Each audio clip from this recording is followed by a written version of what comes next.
رمضان بدأ ومش هتلاحق على المصاريف يا حلو، ولا اقول لك شكلها موائد رحمن السنة دي؟ صحيح، هو مرتبك هيكفي ولا هتسحب على المكشوف؟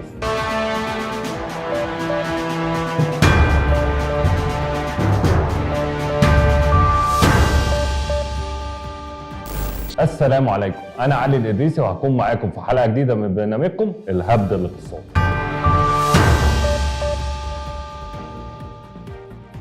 تعال اقول لك في الاول ازاي تعمل عزومه تشرفك حتى لو مرتبك ما كفاش، خصوصا بعد الكلام اللي داير اليومين اللي فاتوا عن عموله الاي تي ام واللي وصلت لحوالي 50 جنيه كحد ادنى. تفتكروا فعلا القصه دي حقيقيه ولا هبده جديده؟ تعال اعرفك الفرق في الاول ما بين نوعين من الكروت الائتمانيه، وبعدين نتكلم في حته العمولات والرسوم والكلام الجميل ده كله. النوع الاول بطاقه الديبت كارد، وده ببساطه بطاقه الخصم فوري، ولازم تكون مربوطه بحساب بنكي سواء كان حساب توفير او حساب جاري في البنك اللي انت تابع ليه، ويتم من خلاله استخدام الرصيد اللي عندك في الحساب سواء لسداد مدفوعات الكترونيه او سحب فلوس من ماكينات الاي تي ام، سواء كان مرتب او معاش او فوائد شهادات استثمار، وممكن تشتري بيها كمان من اي محل.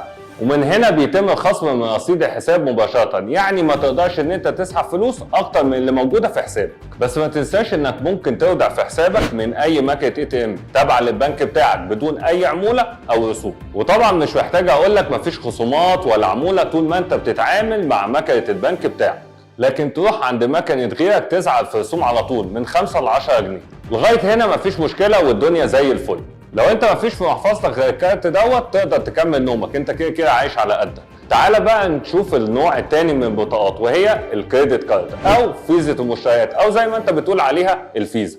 هي بطاقات ائتمانيه بيتم استخراجها والحصول عليها عن طريق البنوك وساعات بعض شركات التمويل في السوق، وده طبعا بيعتمد على شويه ضمانات، اما تحويل مرتب او بضمان وديعه او شهادات استثمار للبنك اللي بيصدر البطاقه دي.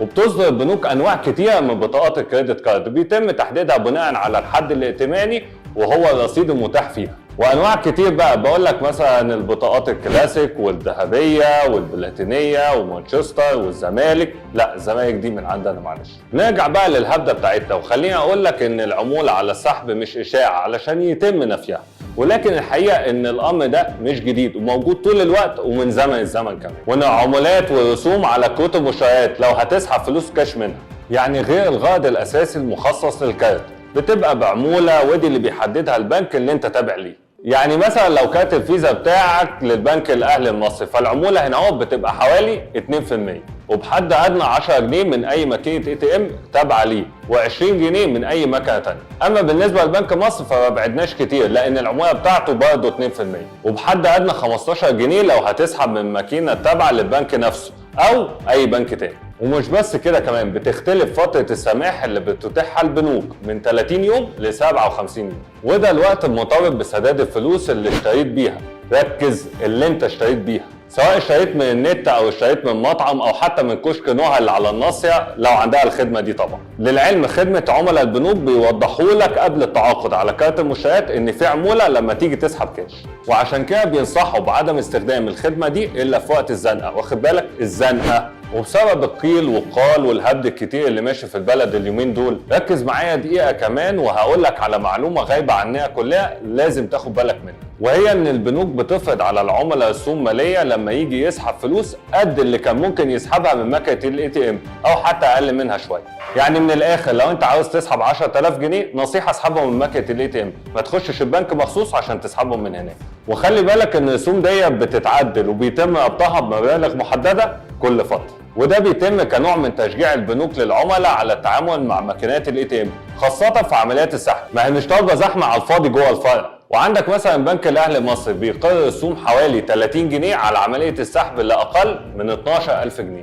اما بنك مصر فبيطبق برضه نفس الرسوم حوالي 30 جنيه على مبالغ بس بتقل عن 20000 جنيه. وطبعا ما ننساش ان معظم البنوك بتتيح حدود المعاملات من ماكينات الاي تي ام عند حدود 20000 جنيه كحد اقصى للسحب الكاش او الايداع اليومي، وده غير اي مصروفات اداريه طبقا لقرارات البنك المركزي. ونصيحه، حاول تستفيد من عقود التقسيط لكروت المشتريات، يا اما بتشتري حاجه مهمه او محتاج فتره سداد طويله.